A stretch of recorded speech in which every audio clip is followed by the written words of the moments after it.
नमस्कार मित्रांनो, व्हिडिओच्या या पुढच्या भागामध्ये आपण व्हॅल्युएशन ऑफ शेअरचा पुढील एक प्रॉब्लेम बघणार आहोत. प्रथम आपण तो प्रॉब्लेम समजून घेऊया. मी प्रॉब्लेम वाचतो. Following is the summarised balance sheet of x limited as on 31 March 2014. या डेटचं त्यांनी आपल्याला बॅलन्स शीट दिलेलं आहे. Share capital 10,000 shares of ₹100 each.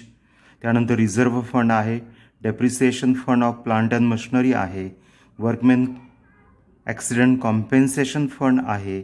जो टोटल आपल्याला लॅबिलिटीज आहे 25,000 आहे, परंतु ब्रॅकेटमध्ये मात्र त्यांनी म्हटलं आहे estimated liability ₹5,000. Employee profit sharing fund आहे 50,000चा. स्टाफ प्रॉव्हिडंट फंड आहे, सन्ड्री क्रेडिटर्स, 5% डिबेंचर्स आणि प्रपोज डिव्हिडंड. अशा वेगवेगळ्या लॅबिलिटीज आपल्याला या ठिकाणी दिसत आहेत.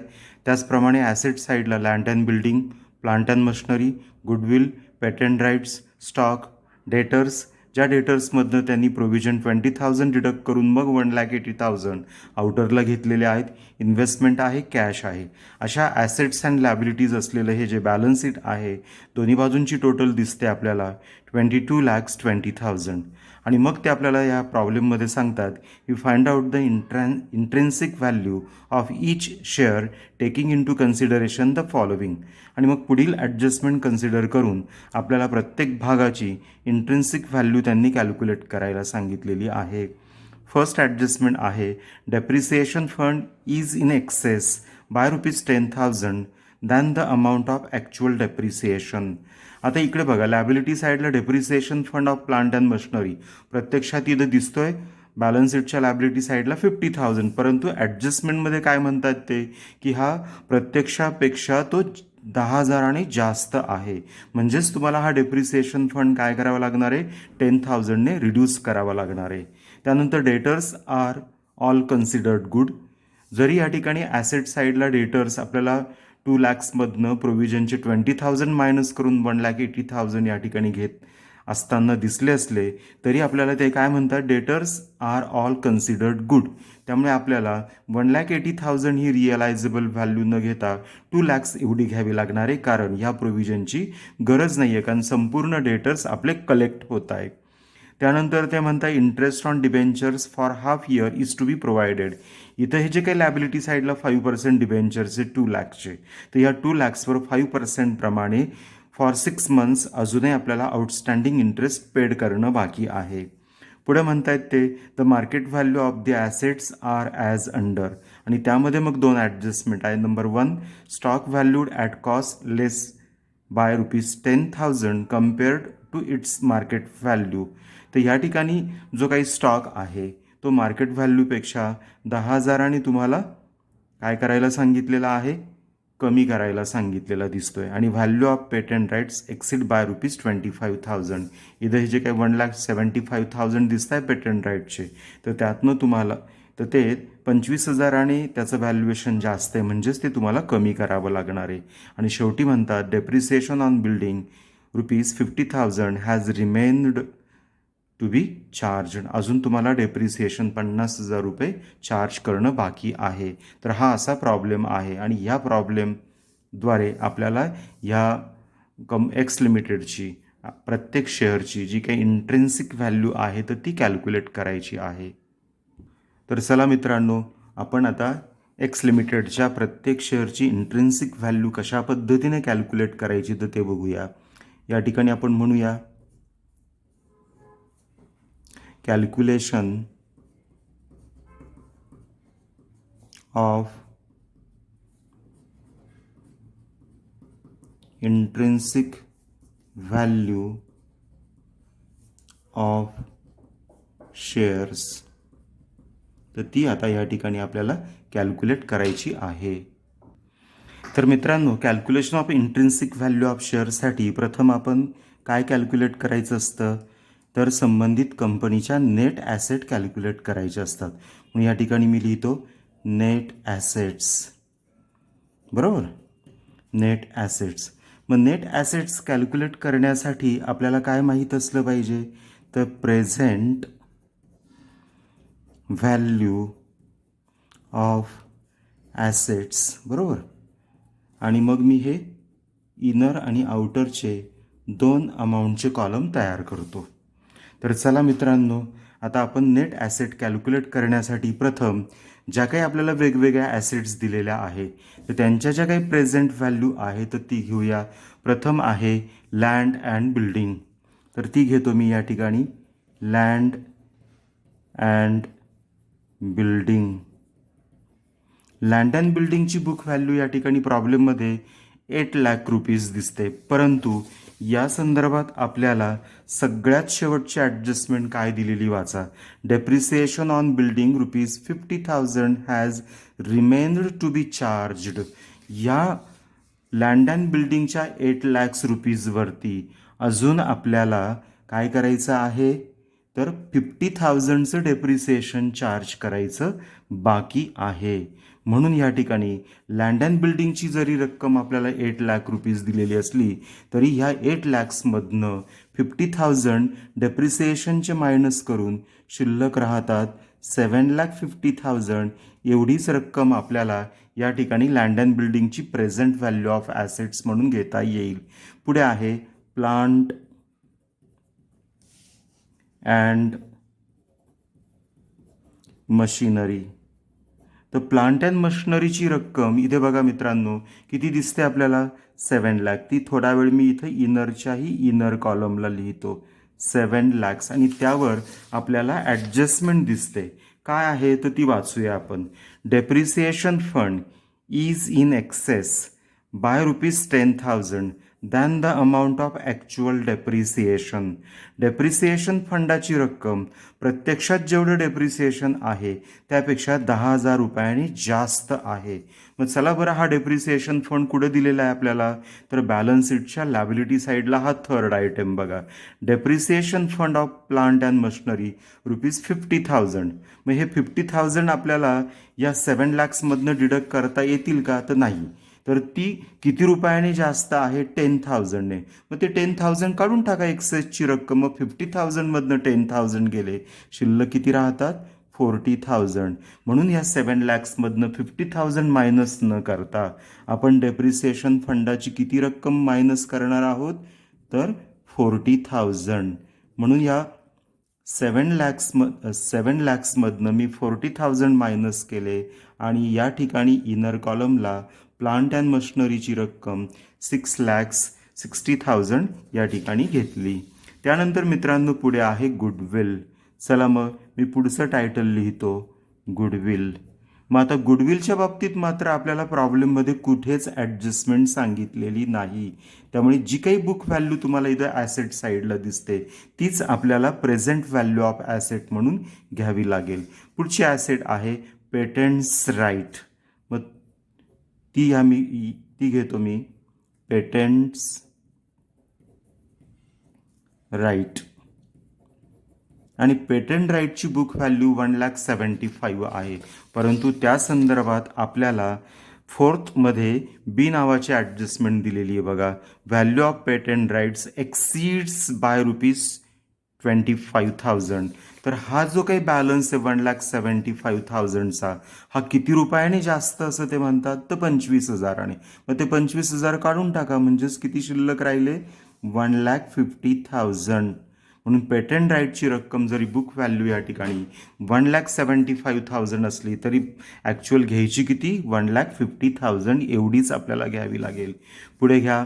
पुढची ॲसेट दिसते आपल्याला बॅलन्स शीटच्या ॲसेट साईडला बघा. इथे स्टॉक किती आहे तो स्टॉक 1 लाख, परंतु स्टॉकवर फोर्थच्या एमध्ये आपल्याला ॲडजस्टमेंट दिसते. Stock valued at cost less by 10,000 compare to its market value. आज जी काही मार्केटमध्ये किंमत आहे त्यापेक्षा 10,000 रुपयाने तुमची स्टॉकची रक्कम कमी असं ते आपल्याला या ठिकाणी सांगताय, बरोबर की नाही. Stock valued at cost less by 10,000 compare to its market value. आता आपल्याला इथे काय करायला सांगितलं आहे की प्रेझेंट व्हॅल्यू ऑफ ॲसेट्स घ्यायला सांगितलं आहे आणि मार्केट व्हॅल्यूपेक्षा आज तुम्ही जी काही बॅलन्स शीटला रक्कम लिहिलेली आहे ती 10,000 रुपयाने कमी आहे असं ते म्हणतात. म्हणजेच या 1 लाख रुपीजमध्ये 10,000 काय केले पाहिजे आपण ॲड केले पाहिजे. म्हणजेच किती रक्कम आली ती 1,10,000 एवढी रक्कम स्टॉकची येईल. पुढे आहे डेटर्स. चला मग पुढचे ॲसेट आपण लिहूया.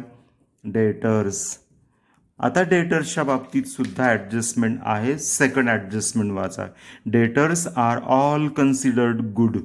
याचा अर्थ काय होतो की ही जी काही डेटर्सची अमाऊंट आहे पूर्ण, ही पूर्णपणे गुड म्हणजे संपूर्ण रक्कम ग्राहकांकडनं कलेक्ट होणार आहे, वसूल होणार आहे. त्यामुळे इथे जी काही बॅलन्स शीटच्या ॲसेट साईडला लेस प्रोव्हिजन म्हणून 20,000 मायनस केलेले आहे, त्याची गरज आहे का? नाही. म्हणजेच आपल्याला किती कलेक्ट होणार आहे डेटरची अमाऊंट? 2 lakhs. त्यामुळे 1,80,000 न घेता डेटर्स किती घ्यावे लागणार आहे? 2 lakhs एवढे घ्यावे लागणार आहे. म्हणून डेटर्सची अमाऊंट ₹2 lakhs ही घ्यायची. पुढे इन्व्हेस्टमेंट दिलेली आहे. इन्व्हेस्टमेंटवर कुठेही आपल्याला ॲडजस्टमेंट दिसत नाही आहे, त्यामुळे आहे तीच रक्कम इथं घ्या. इन्व्हेस्टमेंटची रक्कम आहे 50,000, म्हणून ती मी इनर कॉलमला तिथं मेन्शन केली 50,000. त्यानंतर शेवटची ॲसेट आहे कॅश, आणि बुक व्हॅल्यू त्याची 15,000 आहे. बुक व्हॅल्यू आणि ॲक्च्युअल प्रेझेंट व्हॅल्यू यामध्ये फरक नसतो, त्यामुळे आहे तीच रक्कम 15,000. तर या पद्धतीने मित्रांनो आपण काय केलं, सर्व ॲसेट्स या ठिकाणी प्रेझेंट व्हॅल्यू ज्या ज्या असतील तर त्या कन्सिडर केल्यात आणि त्या इनरला घेतल्यात. आता आपण काय करूया, या सर्व ॲसेटची टोटल करूया. लँड अँड बिल्डिंगपासून तर कॅशपर्यंत ह्या काही ज्या इनरला आपण घेतलेल्या आहेत या सगळ्यांची जर मी टोटल केली तर ती येते 21,35,000 एवढी येते. 21,35,000 is the total value of our assets. तर ती टोटल आपल्याला मिळाली. आता मला काय कॅल्क्युलेट करायचं आहे, तर ह्या एक्स लिमिटेडच्या नेट ॲसेट कॅल्क्युलेट करायच्या. मग त्या कशा करतो आपण, तर या ॲसेटमधनं आपल्याला काय वजा करायचं असतं, थर्ड पार्टी लॅबिलिटीज. तर त्या आपल्याला मायनस करायच्या असतात, म्हणून मी इथं टायटल दिलं लेस लॅबिलिटीज. आणि आता चला पुन्हा एकदा बॅलन्स शीटच्या लॅबिलिटी साईडला आणि बघा बरं काय काय आहे. शेअर कॅपिटल कोणाच्या मालकीचं असणार आहे, शेअर होल्डरच्या मालकीचं. रिझर्व्ह फंड सुद्धा त्यांच्याच मालकीचा आहे. Depreciation fund of plant and machinery आपण प्लांट अँड मशिनरीच्या व्हॅल्युएशनमध्ये कन्सिडर केलेत की नाही, केलेले आहेत. त्यामुळे पुन्हा तो विचारात घेण्याची गरज आहे का, तो नाही, त्या सोडून तो वर्कमेन ॲक्सिडेंट कॉम्पेन्सेशन फंड दिलेला आहे 25,000चा. म्हणजे जर काही कारखान्यामध्ये अपघात झाला तर आपल्याला त्या कामगारांना नुकसान भरपाई देता यावी म्हणून तयार केलेला हा निधी असतो, तो 25,000 आहे. परंतु ब्रॅकेटमध्ये त्यांनी असं म्हटलं इस्टिमेटेड लॅबिलिटी ₹5,000. म्हणजे जरी वर्कमेन कॉम्पेन्सेशन फंड 25,000चा असला तरी ॲक्च्युअल इन फ्युचर तो प्रत्यक्षात किती उद्भवणार आहे, 5,000. म्हणजे लॅबिलिटी किती झाली, 25,000 की 5,000, 5,000 होणार आहे. म्हणून पहिली लॅबिलिटी आता आपल्याला माहीत झाली. घ्या मग ती इथे workmen's compensation fund, workmen compensation fund, आणि ती मी इथे इनरला घेतो आणि ती रक्कम आहे ₹5,000 एवढी. आलं लक्षात इथपर्यंत. आता पुढे एम्प्लॉई प्रॉफिट शेअरिंग फंड 50,000. आता कर्मचाऱ्यांना नफ्यामध्ये सहभाग मिळावा म्हणून हा निर्माण केलेला फंड आहे. शेवटी हा कर्मचाऱ्यांनाच द्यावा लागेल की नाही, म्हणजेच ती आपली लॅबिलिटी झाली. म्हणून घ्या पुढे एम्प्लॉई प्रॉफिट शेअरिंग फंड, आणि तो फंड आहे as per hour liability side 50,000. म्हणून तो मी इथं आउटरला घेतला, इनर कॉलममध्ये घेतला 50,000. त्यानंतर पुढची लॅबिलिटी घेऊया आता. एम्प्लॉय प्रॉफिट शेअरिंग फंडानंतर स्टाफ प्रॉव्हिडंट फंड 75,000. हा सुद्धा आपल्याला कर्मचाऱ्यांनाच द्यायचा असतो, त्यामुळे ती आपली लॅबिलिटी आहे. स्टाफ प्रॉव्हिडंट फंड, आणि ती टोटल अमाऊंट आहे ₹75,000. या पद्धतीने तो घेतला. पुढे नंतर लॅबिलिटी साईडला सन्ड्री क्रेडिटर्स आहेत. लॅबिलिटी आपली, चला मग घ्या ती सन्ड्री क्रेडिटर्स, आणि सन्ड्री क्रेडिटरची एकूण रक्कम आहे 70,000. आफ्टर क्रेडिटर्स पुढे आहे 5% डिबेंचर्स. घ्या मग तो इथे 5% डिबेंचर म्हणजे तुम्ही एक प्रकारचं लोन घेतलेलं आहे, कर्ज आहे, ते केव्हा ना केव्हा तरी तुम्हाला परत करावं लागणार आहे.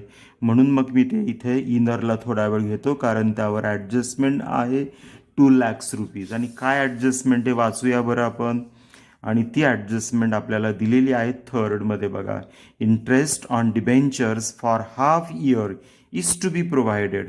मग आता 2 lakhsवर 5% नुसार हाफ इयर म्हणजे 6 मंथचं इंटरेस्ट आपल्याला अद्याप द्यायचं आहे. 5%ने जर आपण रक्कम काढली पूर्ण वर्षाची तर ती 10,000 येते. आणि फॉर हाफ इयर म्हणजेच अर्ध्या वर्षाची किती असणार आहे तर 5,000 असणार आहे. मग ही रक्कम आपल्याला द्यावी लागणार आहे, म्हणून त्यात ॲड करा. Add outstanding interest for 6 months. आणि ती रक्कम किती येते 5,000. आणि ही जी काही दोघांची टोटल आहे, डिबेंचरची मूळ रक्कम 2 lakhs आणि त्यांचा आउटस्टँडिंग इंटरेस्ट फॉर 6 months अशी टोटल अमाऊंट आली, ती येते 2,05,000 एवढी रक्कम येते. तर ती आपण टोटल घेतली. त्यानंतर पुढे शेवटची बघा, प्रपोज डिव्हिडंड 1,50,000. आता 1,50,000चा प्रपोज डिव्हिडंड आपल्या इक्विटी शेअर होल्डरला आपण डिव्हिडंड डिक्लेअर करून बसलेलो आहोत, त्यामुळे ती लॅबिलिटी होते. म्हणून इथं घ्या प्रपोज्ड डिव्हिडंड द्यावा लागणार आहे, त्यामुळे ती आपली लॅबिलिटी आहे आणि ती रक्कम आहे 1,50,000 एवढी. या पद्धतीने मित्रांनो आपण ह्या काही ज्या काही workman compensation fund, employee profit sharing fund, staff provident fund, sundry creditors, 5% debentures, त्यावरचा आउटस्टँडिंग इंटरेस्ट, प्रपोज डिव्हिडंड, ह्या ज्या काही अमाऊंट्स लिहिल्यात या सगळ्यांची आता आपण टोटल आउटरला घेऊया. आणि ती टोटल येते 5,55,000 एवढी येते. आणि मित्रांनो काय करायचं, तर ही जी काय आपली ॲसेटची टोटल आलेली होती 21,35,000, तर त्यातनं ती डिडक्ट करायची, म्हणजेच रक्कम येते 15,80,000 एवढी. आणि याला म्हणायचं नेट ॲसेट्स. आलं लक्षात? नेट ॲसेट्स कशा पद्धतीने कॅल्क्युलेट करा, नेट ॲसेट. आता या प्रॉब्लेममध्ये लॅबिलिटी साईडला बघा, आपल्याला प्रेफरन्स शेअर कॅपिटल दिलेलं नाही, त्यामुळे संपूर्ण जी काही नेट ॲसेट इथं आहे आपल्याकडे ही कोणासाठी अवेलेबल असणार आहे तर इक्विटी शेअर होल्डरसाठी. म्हणून मी इथं म्हणतो net asset available for equity share holders, तर यांच्यासाठी ती अवेलेबल आहे. आणि या पद्धतीने एकदा का तुम्ही net asset available for equity share holders शोधल्यात की आपली इंट्रिन्सिक व्हॅल्यू कॅल्क्युलेट करणं खूप सोपं होतं. म्हणून मग मी आता त्या इंट्रिन्सिक व्हॅल्यूचं सूत्र इथं घेतो. Intrinsic value of shares is equal to, आणि काय त्याचा फॉर्म्युला, तर तो फॉर्म्युला आहे net assets available for equity share holder divided by total number of equity shares.